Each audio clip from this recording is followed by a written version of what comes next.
will hear a number of different recordings, and you will have to answer questions on what you hear. There will be time for you to read the instructions and questions, and you will have a chance to check your work. All the recordings will be played once only. The test is in 4 sections. At the end of the test, you will be given 10 minutes to transfer your answers to an answer sheet. Now turn to Section 1. Section 1. You will hear a conversation between an agent from City House Services and a customer who wants to have her house cleaned. First, you have some time to look at questions 1 to 4.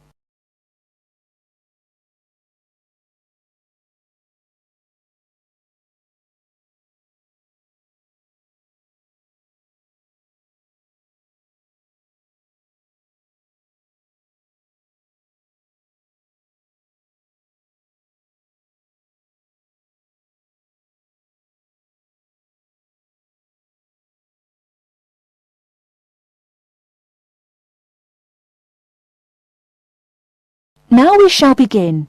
You should answer the questions as you listen, because you will not hear the recording a second time. Listen carefully and answer questions 1 to 4. Good morning, City House Services. How may I help you? Good morning. I'd like to arrange to have my house cleaned. Certainly. I just need to ask a few questions. First, could I take your name? Yes, it's Barbara Hill. Thank you. Next, is your house in London? Yes, it's in Kingston in southwest London. Okay, southwest London, and, what's the postcode? SW105. And what is the square footage and what rooms will be cleaning? The whole house is 268 square feet, and there is no need to clean all the rooms. I only want to have my bedrooms cleaned. Okay. How many bedrooms does the house have? 3 bedrooms. Oh no, sorry, we used to have 3 bedrooms, but we only have 2 bedrooms now. Are those single bedrooms or doubles? Doubles. Fine, 2 doubles. There's one more room which needs cleaning. It was used as a bedroom before, and now we have converted it into an office. I understand. 3 rooms have got to be cleaned. And are all of those rooms upstairs? Yes. Then downstairs we have a kitchen diner, conservatory and lounge. The kitchen diner is quite large and has the usual equipment: cooker with oven, refrigerator, cupboards and worktops. The conservatory has a lot of plants, but there's no need to take care of them. The lounge has a leather 3-piece suite and a large coffee table. Thank you. And do you keep any pets?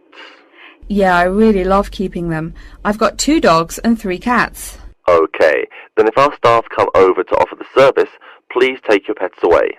Have you looked at our service packages? Yes, I have one in front of me. Excellent. Before you hear the rest of the conversation, you have some time to look at questions 5 to 10.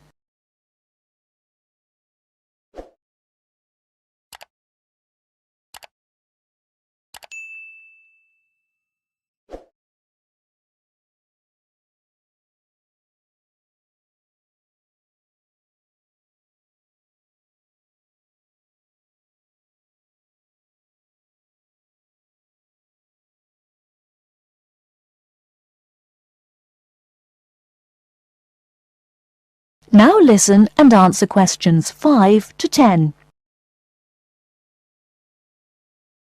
Any extra services you need?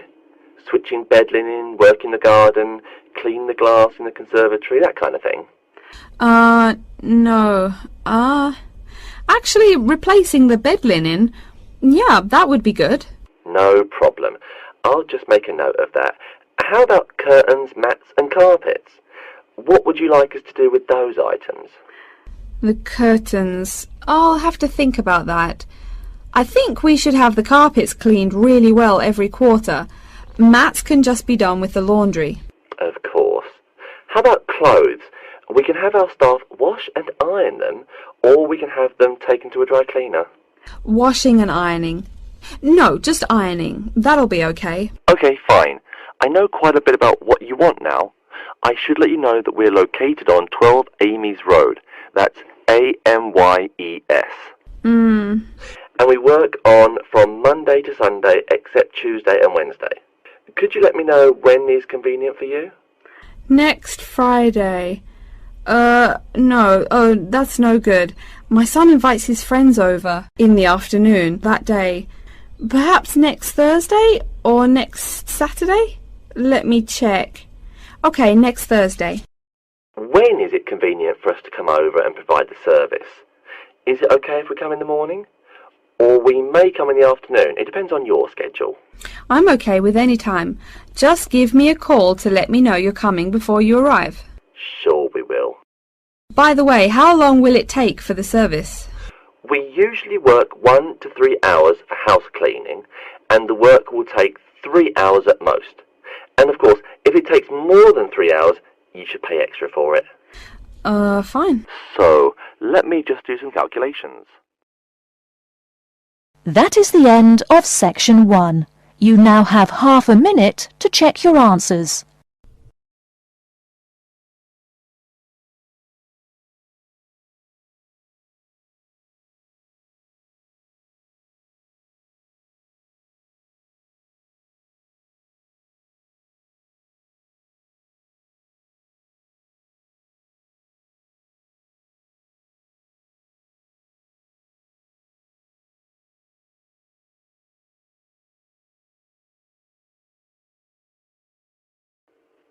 Now turn to section 2. Section 2. You'll hear a talk by a security worker from Sydney Airport who is introducing the day-to-day operations of the Australian Quarantine Service. First, you have some time to look at questions 11 to 17.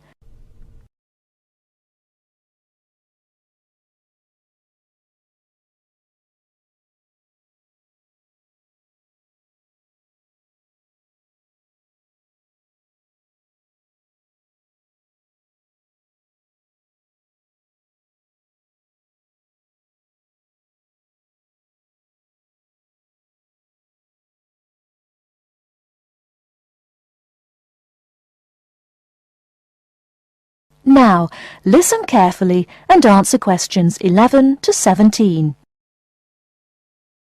Hi everyone and welcome to Sydney Airport. Today I'll be giving you the inside information on the day-to-day operations of the Australian Quarantine Service here.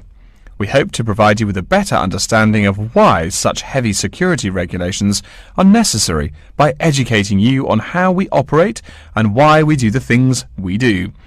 We're not here to try to persuade you to fly through Sydney Airport, though we hope you'll find your experience relatively stress-free and comfortable. First things first, our personnel. Can anyone guess how many people work at Sydney Airport? We have 200 alone working in Terminal 2, so can you guess how many in the whole airport? I heard someone say 360. That's getting closer. What? Did someone say 2,000? That's way too high. Sydney Airport actually employs 440 people. A lot, right? And about half of those employees work in security-related matters. Moving on to our not-so-human employees, let's come and see our favourite pooch, Milton. Milton is our best drug-sniffing dog on the force. He's friendly to most people. You can even come pet him at the end of our tour.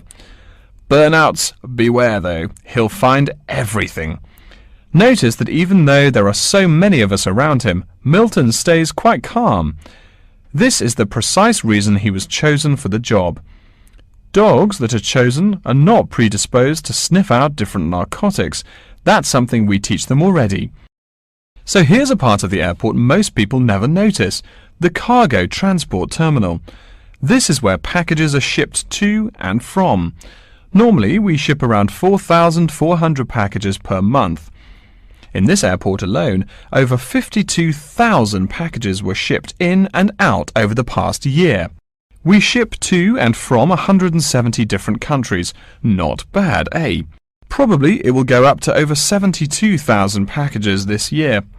And despite over 100 flights in and out of here daily, the number of lost or delayed packages is impressively low.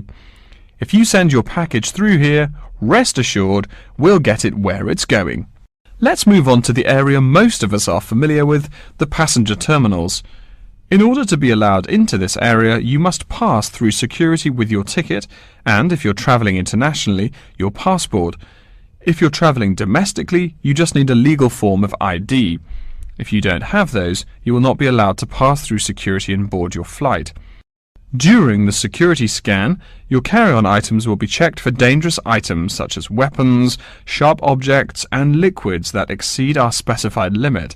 If you attempt to pass any of the prohibited items on this list posted at the entrance, you are still allowed to board the plane, but you'll be given a warning and your item will be confiscated.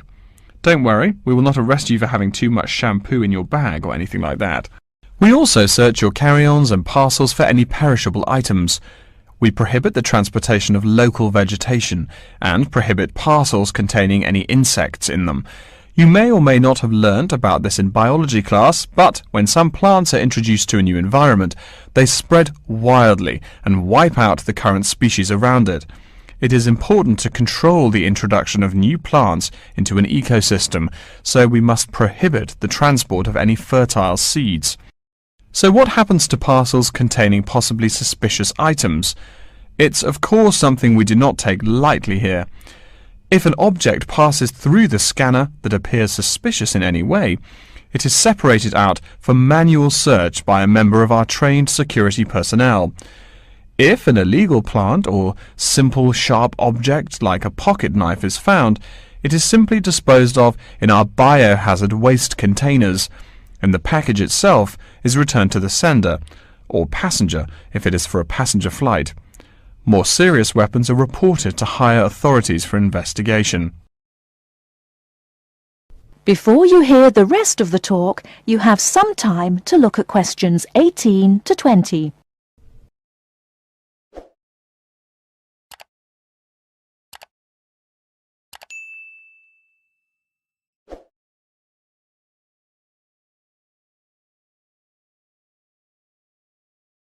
Now listen and answer questions 18 to 20.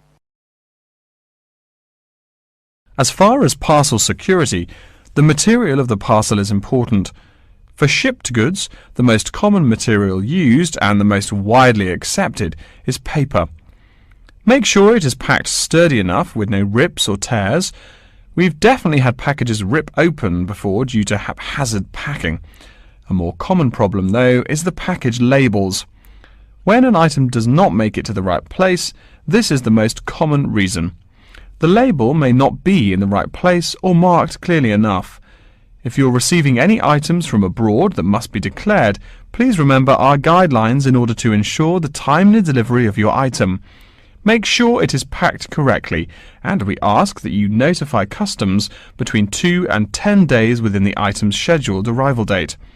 OK, before we move on, are there any questions? That is the end of section 2. You now have half a minute to check your answers.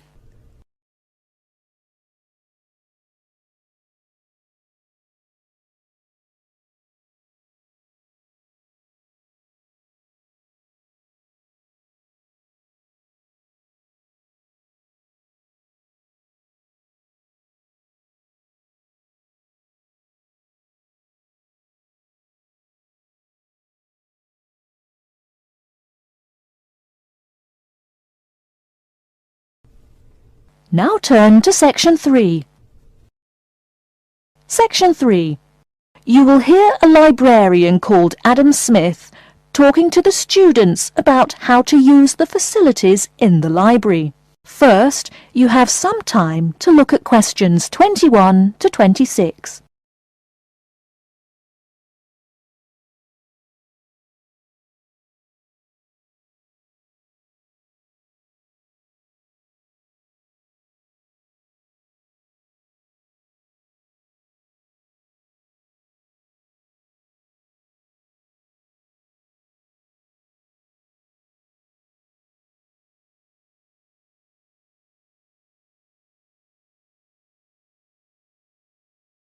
Now listen carefully and answer questions 21 to 26. Welcome. Please come in and gather over here around the tables. My name is Adam Smith, and I'm the librarian here. I'll show you around today and explain how to use these facilities. Hopefully, when I'm done with it, you'll know the ropes. And please feel free to let me know of any questions or concerns that you may have. Now we're at the gate of the library. Upon entering into the door, you'll find that the restrooms are on your left-hand side, and opposite them is a photocopy room. Many of you are wondering about the check-in and check-out process. What you have to do is go to the circulation desk, which is to the east of the photocopy room. The reading room is a really large area in the center of the library, just to the north of the circulation desk. I'm sure you won't miss it. If you're here to do research, this is where you should bring books to look through. However, if you're here to do any group projects or other interactive activities, I advise you to use one of the study rooms, which are just to the east of the reading room. Moving on to the southeast corner, we have the periodical section, just next to the study rooms. We have a collection of different newspapers and magazines in this section. You can get last week's weather reports or all the top stories 5 years ago. Our periodicals can be traced back 20 years to the time when our school library was built. Our first question. Yes. Can we check out magazines from the library? I'm sorry, but you cannot take any periodicals out of the library. You're welcome to read them for as long as you want while you're here, but you cannot check them out. I wonder if there is any place where we can get some food in the library. Do we have a store here? Of course. The Food Service Center is just meters away from the study rooms. It's on the northeast corner as you look at the map. The Food Service Center offers different kinds of snacks, though it's not big. Well, moving on along to the west, you will find the Video Resource Center on your right hand. We have educational videos and documentaries, as well as major motion pictures. We ask that you pay attention to the tag on the video that you pick up, as many of our documentaries are for on-site viewing only and may not be taken out of the library. To the west of the Video Resource Center is our satellite TV station. Here we stream the news from Channel 19 for most of the day. How many channels does it have? It does have nearly 200 channels, but we generally will give top priority to channels with some big events, like presidential addresses or other breaking news.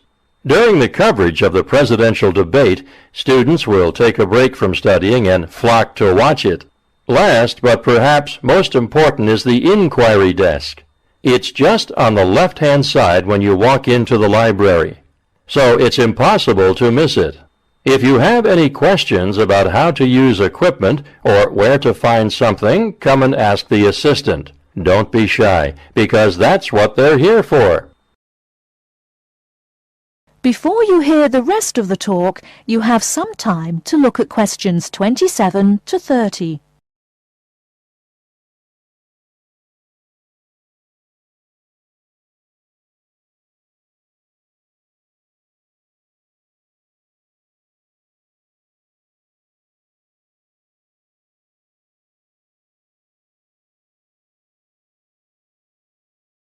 Now listen and answer questions 27 to 30.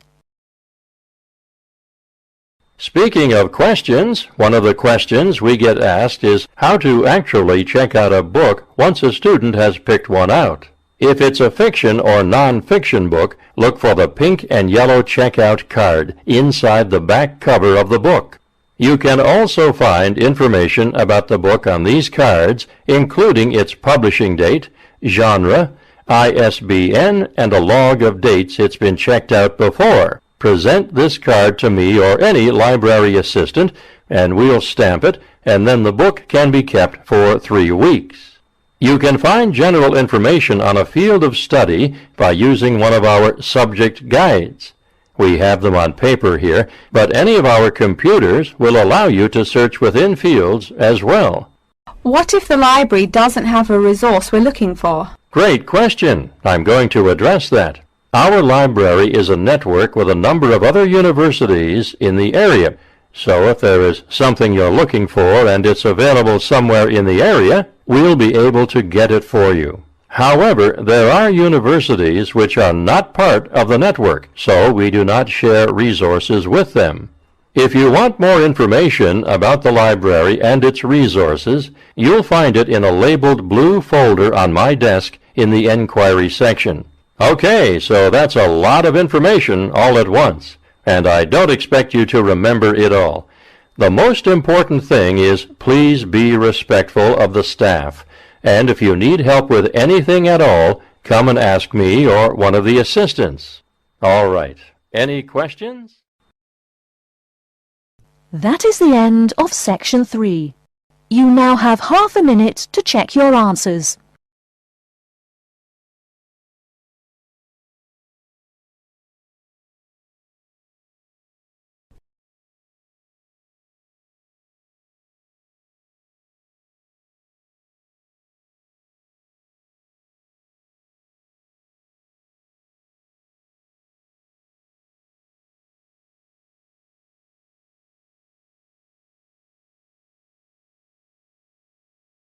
Now turn to Section 4.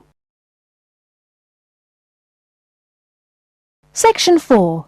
You will hear a lecture about Crocodylus niloticus and its living habits. First, you have some time to look at questions 31 to 40.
Now listen carefully and answer questions 31 to 40. Good morning.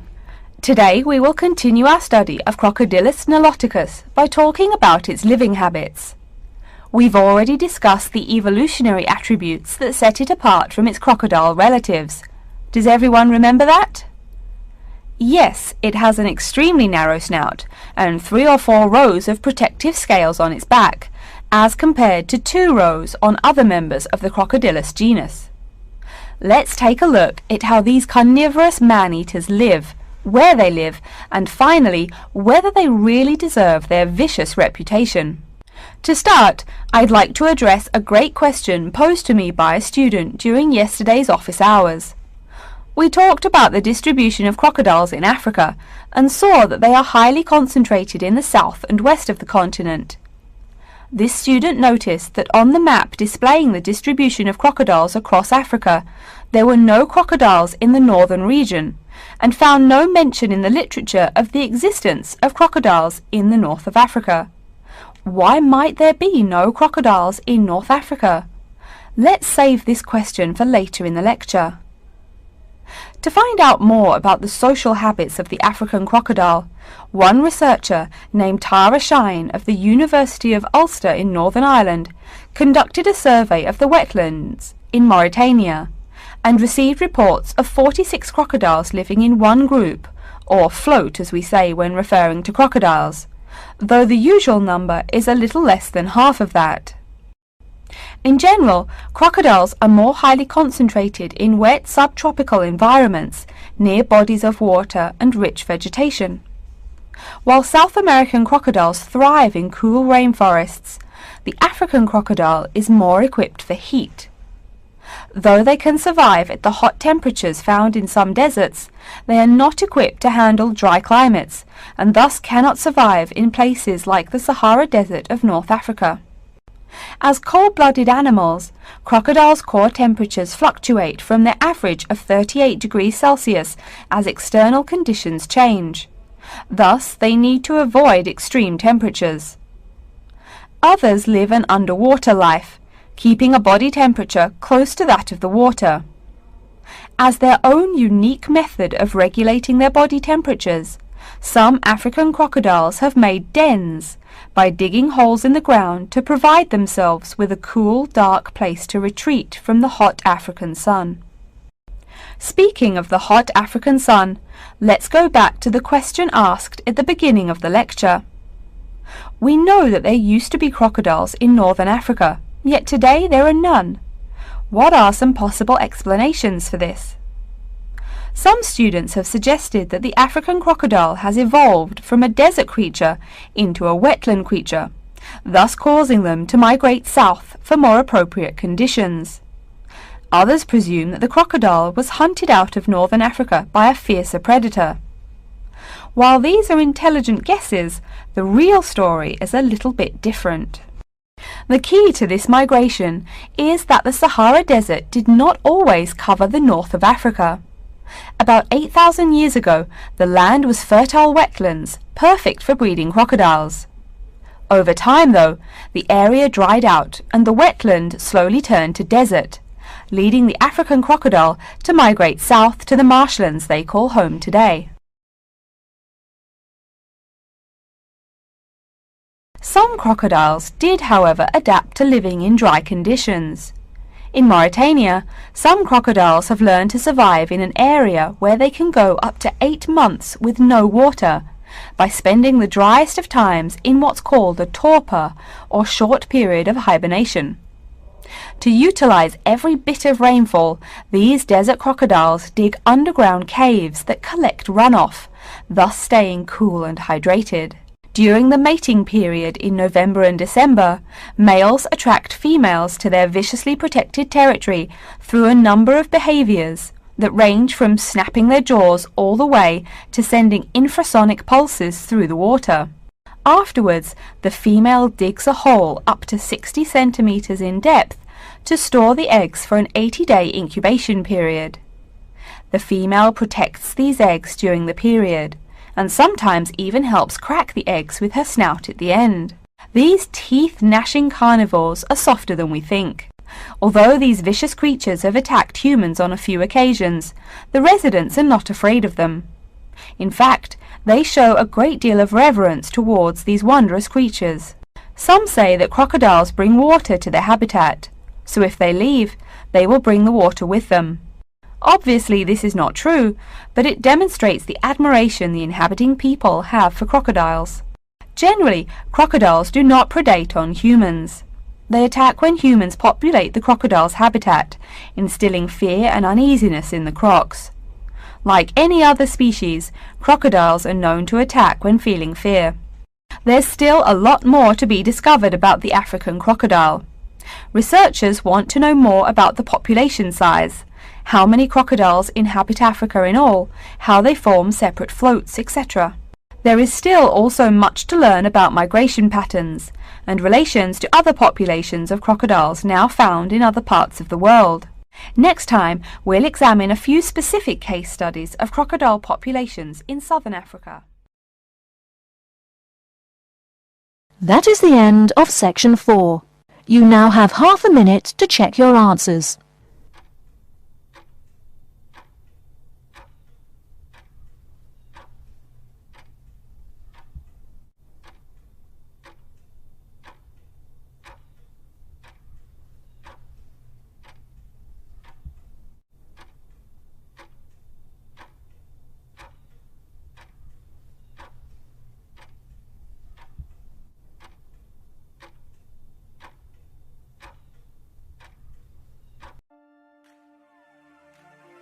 That is the end of the listening test.